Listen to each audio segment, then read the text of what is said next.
Morning. I'm Jared, your acting buddy. Let's talk some acting. The topic of the day today, I'm going to go over auditioning, right? So, if you're an actor, odds are you've auditioned for something, right? We're all very intimately familiar with the process. And if you're not, you're just starting, welcome to the club, right? This is going to be a fun ride. A lot of people have a lot of different opinions on acting, right? For example, I myself have in the past been very uncomfortable with auditioning. Auditioning can be scary. It's basically a job interview where you are performing for about a minute or two in front of somebody, and then based on that is how you get the job.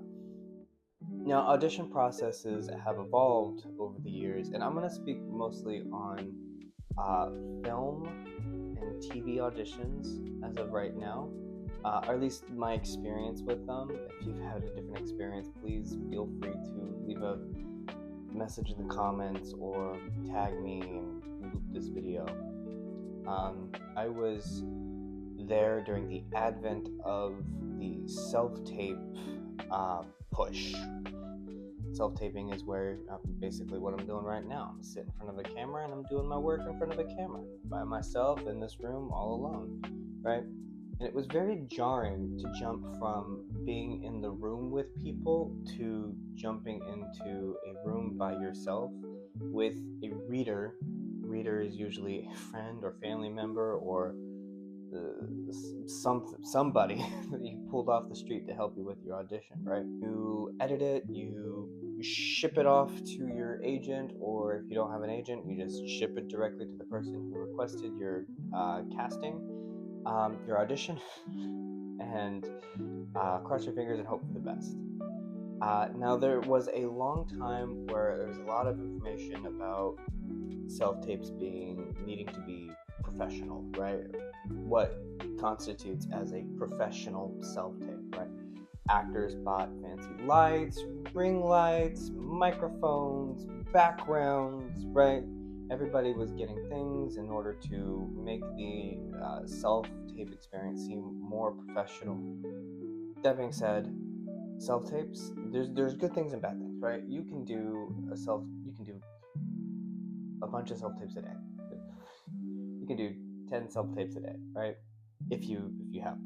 All you have to do is just set up in your studio or wherever you're at and have a friend volunteer to come read your lines, and then boom, boom, boom, knock them out of the park, right?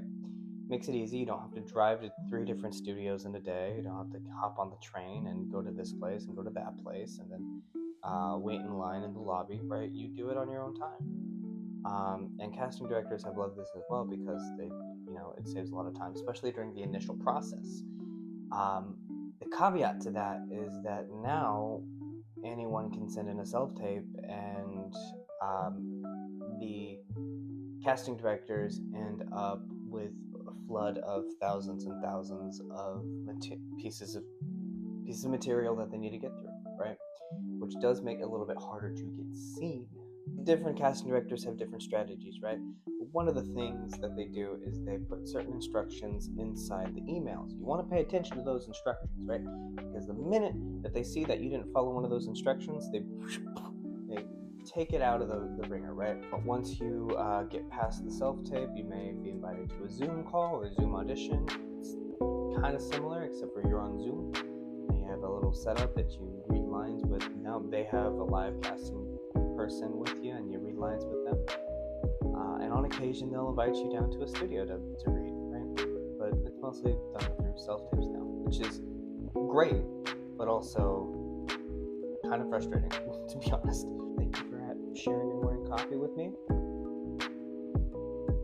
If you have any questions, please feel free to reach out, ask me, like this video, tag me, reach out in the comments.